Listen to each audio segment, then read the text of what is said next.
આગળ વધીએ તો બજારની નજર આવતીકાલે આવનારા ડિસેમ્બર મહિનાના ઓટો સેલ્સના આંકડા પર બનેલી છે. શું છે નોમુરાનું અનુમાન શું બનતું દેખાઈ રહ્યું છે? જાણીએ સહયોગી યતિન મોટા પાસેથી.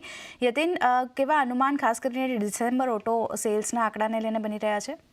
તો ડિસેમ્બરનો મહિનો જનરલી લીન હોય છે ઓટો સેલ્સ માટે, પણ કંપનીઓએ એક મોટો ડિસ્કાઉન્ટ અનાઉન્સ કરેલો છે. એટલે ફોર વ્હીલર કંપનીઝ પોતાની જે ઓટો એક્સપો છે અને નવા પ્રોડક્ટ લોન્ચીસ છે એની પહેલાં જૂના મોડલ્સ ઉપર એક મોટો ડિસ્કાઉન્ટ આપી રહ્યા છે, જેના કારણે સેલ્સને એક બૂસ્ટ મળશે. ટ્રેક્ટર સેલ્સ સારા રહેશે કારણ કે જે રેઇનફોલ સિઝન છે એ સારી રહી છે ને એની પછીનો બી જે ઓવરઓલ ડિમાન્ડ સિનેરિયો છે એ સારો આપણને જોવા મળ્યો છે. ઓટો સેલ્સની સ્પેસિફિકલી વાતો કરીએ તો ઓવરઓલ ફોર વ્હીલર સ્પેસમાં સેલ્સ ફ્લેટિશ રહેવાની જે છે ધારણા છે, અને તેમજ ટુ વ્હીલર્સમાં થોડુંક મોમેન્ટમ ગેઇન થશે. એની સિવાય જે ટ્રેક્ટર સેલ્સ છે ત્યાં ઓવરઓલ રેઇનફોલનો બેનિફિટ મળશે. નજર કરી લઈએ એસ્ટિમેટ્સ પર, અને અશોક લેલેન્ડના સેલ્સ લગભગ ફ્લેટ હશે. 16,500 યુનિટ્સની આસપાસનું જે વેચાણનું અનુમાન છે. તેની સિવાય ટાટા મોટર્સ લગભગ 70,000 યુનિટ્સનું વેચાણ થશે. અહીંયા 10% ઓછું હશે યર ઓન યર બેસિસ પર, કારણ કે કમર્શિયલ વ્હીકલની સેલ્સમાં થોડુંક વીકનેસ જોવા મળ્યું છે.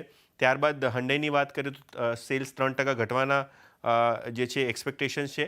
પણ મારુતિ અને M&M ઓટોમોટિવ સેગમેન્ટ બંનેમાં 25-30%ની ગ્રોથ તમને જોવા મળશે. મારુતિનું બેઝ લાસ્ટ યરનું નાનું છે, જેના કારણે આ મોટું જમ્પ તમને જોવા મળી રહ્યું છે.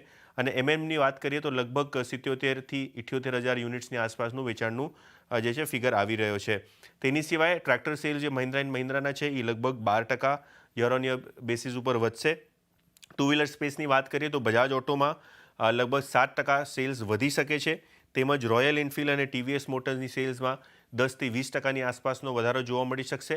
પણ હીરો મોટોકોર્પ એક બેઝ મોટો છે અને સેલ્સમાં થોડું વીકનેસ આવ્યું છે, જેના કારણે લગભગ 11%નું ડિપ તમે એક્સપેક્ટ કરો યર ઓન યર બેસિસ ઉપર. ઓકે, તો આ એક્સપેક્ટેશન્સ ખાસ કરીને ડિસેમ્બર ઓટો વેચાણ તરફથી બનતા દેખાઈ રહ્યા છે, એના પર તો નજર રહેશે જ. પણ આ સાથે જ